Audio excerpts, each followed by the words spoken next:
What's up, YouTube? It's your boy Arrahaffv,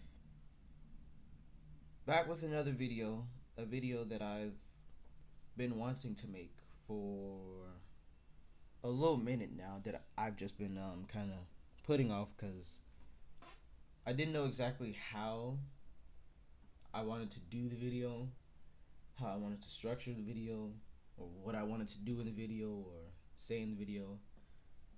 I didn't really have any plans or ideas, and I still don't as of now. But obviously, for those who don't know, I hate to be the one to break the news to you.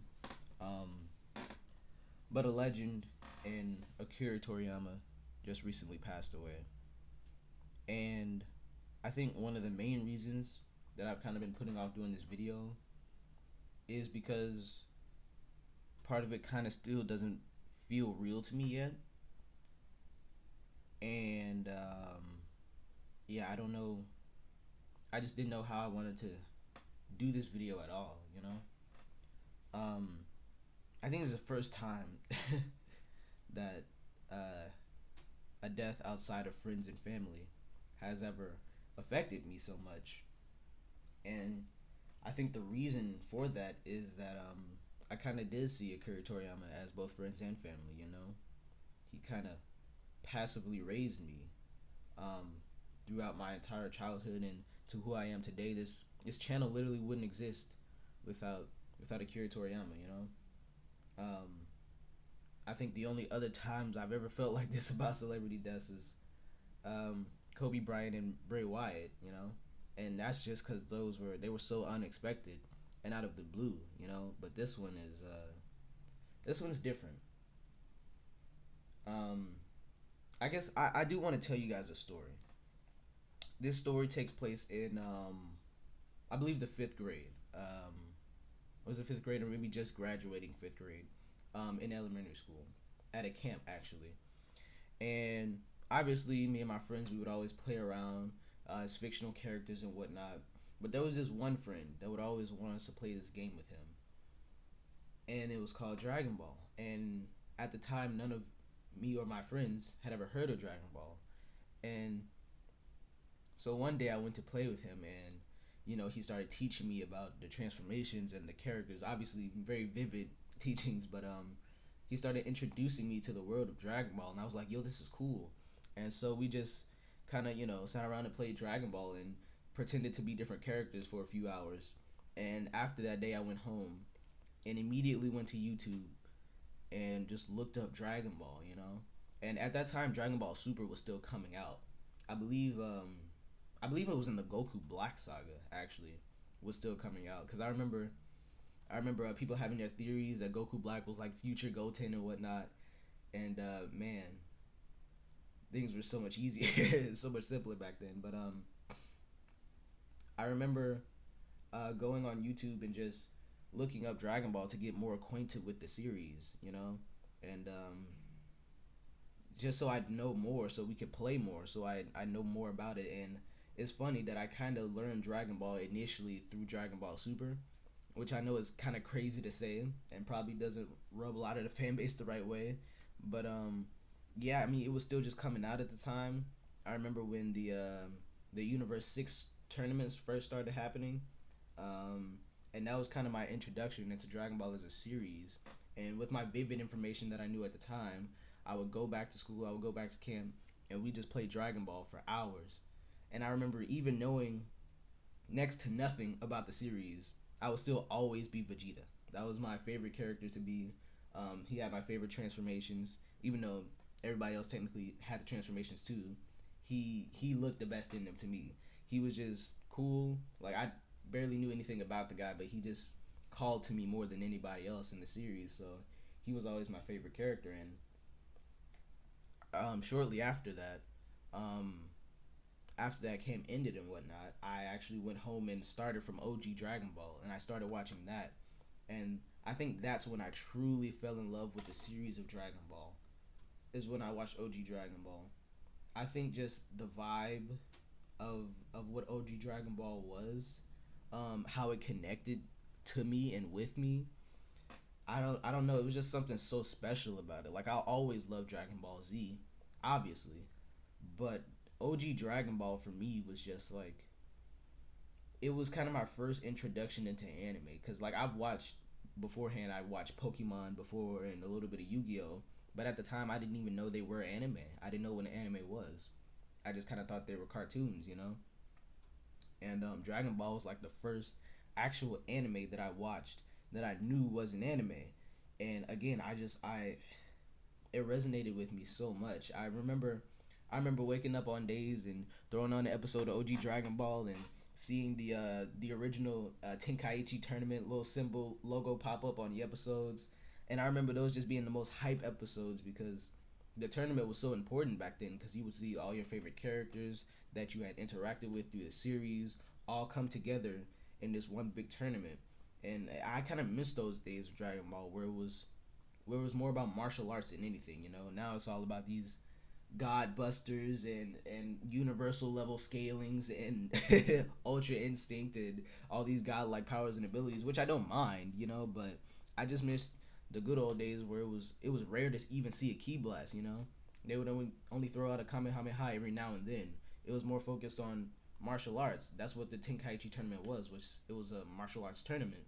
And that part resonated with me so much. I mean, still some of my favorite fights in the series are Goku versus Yamcha and Krillin versus Goku and Tien versus Yamcha, Goku versus Tien, which is probably still my favorite fight in all of Dragon Ball, and obviously Goku versus King Piccolo, Goku versus Piccolo Jr. at the Tenkaichi tournament. I just have so many fond memories of that stuff, man. And it was kind of my first introduction into anime as a whole. I remember after that, I just went on like I believe what we had at the time was Netflix, and I just went on like Netflix and went on just an anime spree of like whatever anime was on Netflix, and that's how I got introduced into Yu-Gi-Oh, which is basically what this channel is built upon primarily, and I wouldn't have even known about it had it not been for Dragon Ball, you know. Um, Funny enough, I think I still remember my first few anime after Dragon Ball, and don't blame me for this. Okay, I was just watching whatever was on Netflix, whatever anime popped up first on Netflix is what I watched. I think my first few anime were Kill la Kill, Gurren Lagann, and Sword Art Online. I think those were my first few anime that I watched after Dragon Ball, and then after that I got into like Kill la Kill and Assassination Classroom, and then after all that stuff I started to get more versed in the anime world and realized that I didn't even know the classic stuff. So I started going back and watch the classic stuff like Naruto and One Piece and Bleach, and that's how I was introduced into Bleach, and that's when Bleach became my favorite anime. You know, and it's crazy to think that I wouldn't have even known about Bleach, or Bleach probably wouldn't have even existed if it weren't for Akira Toriyama. He just he did so much for the anime world that it's kind of hard for me to call him a celebrity because I feel like he's so much more than that, you know? Just like it's hard to call Dragon Ball an anime. I feel like more than anything, Dragon Ball has become, more than an anime, it's become a movement. It's become a staple. It's become a pop culture phenomenon, you know? So much more than an anime. And without Dragon Ball, things like Comic Con and Anime Con wouldn't have even existed, you know? Even from the days back where it wasn't even cool to like anime to now where we've come today. It's just it's funny to see the progress of anime throughout the years, and I just think none of that progress would have happened if it wasn't for Dragon Ball holding the torch first. And that's why I see Akira Toriyama as so much more than just a celebrity. I see him as a pop culture icon. I see him as a movement. He's so much more than a person. He's become a legacy, and it's so crazy for just a guy to do that, you know? He's just one of the greatest writers of all time. And that's what led to him having the glory he had is his ideas. Everything he wrote came straight out of his head, out of his imagination. And it's inspirational for a grown man to have an imagination like that, you know?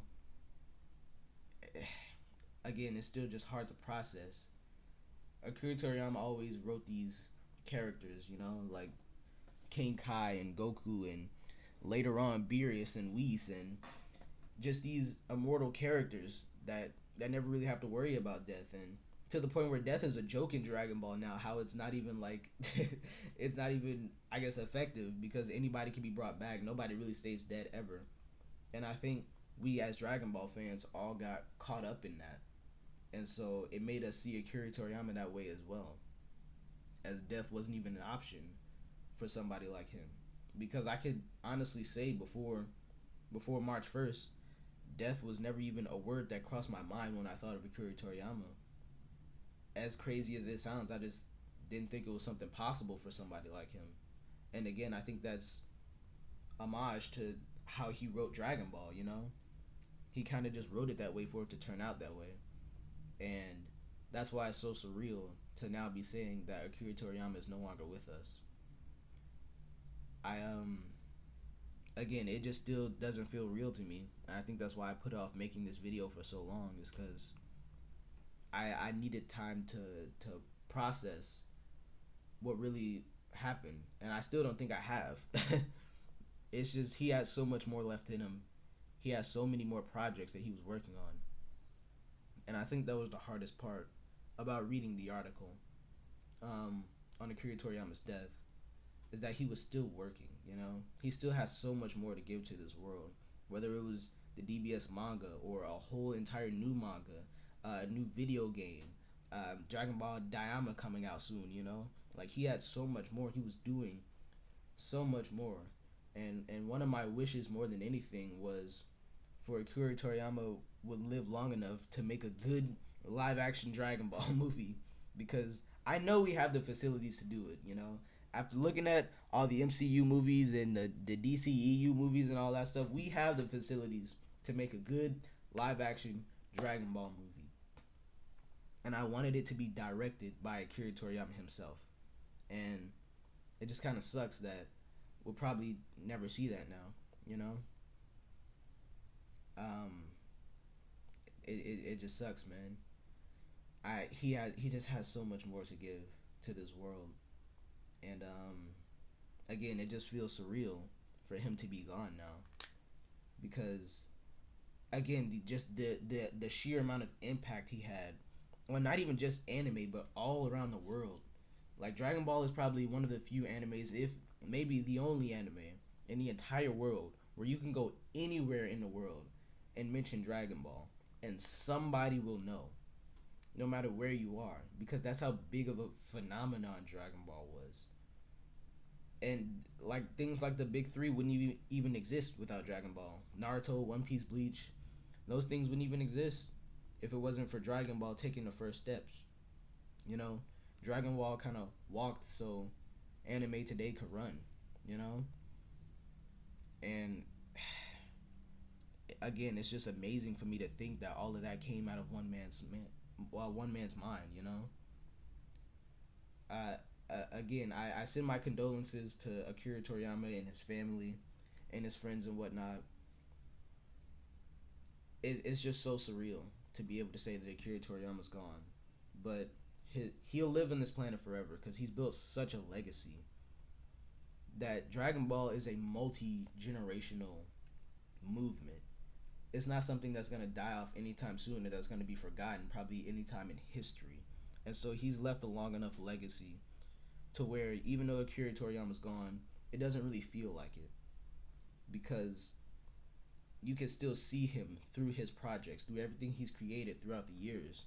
And you could watch an anime that he hasn't even touched and still see Akira Toriyama, because you can know in your head that anime wouldn't exist without him, you know?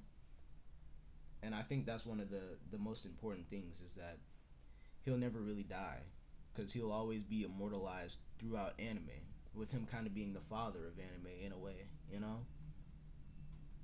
This is funny. If the Dragon Balls did exist, that would probably be my one wish, to bring him back, so he could finish what he had to finish on this earth, you know? But I hope that he went I hope that he went happy. I know that he was satisfied with his life. He's such a humble, doesn't really need much kind of guy. So, you know, I know he probably doesn't want all this fuss on the internet about him passing.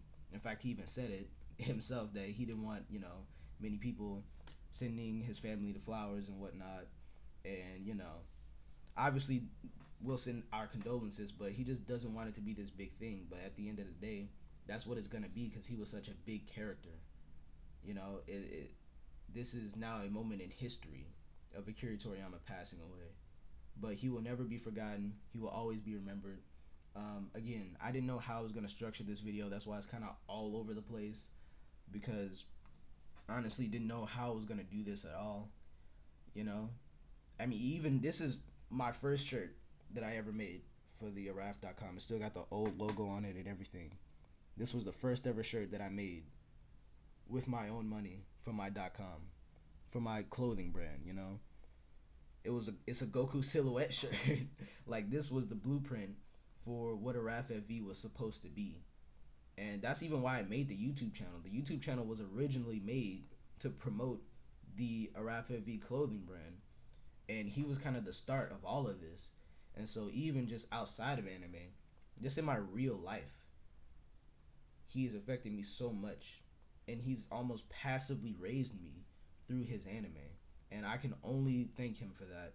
And I can only hope that he hears this from up there in King Kai's, and that he knows that he's so appreciated in the mortal realm by his fan base and the people that he's created and raised over the years. So again, I send his family my condolences. Rest in peace to one of the greatest, if not the greatest of all time, Akira Toriyama.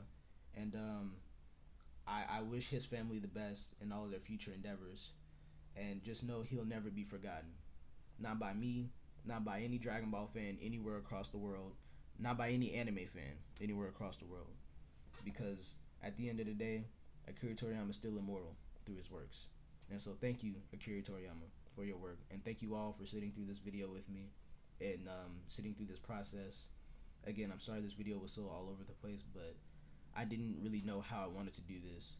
And I think it came out well for what I wanted to do for Akira Toriyama. So thank you, Akira Toriyama, for everything you've done, and may you rest in peace.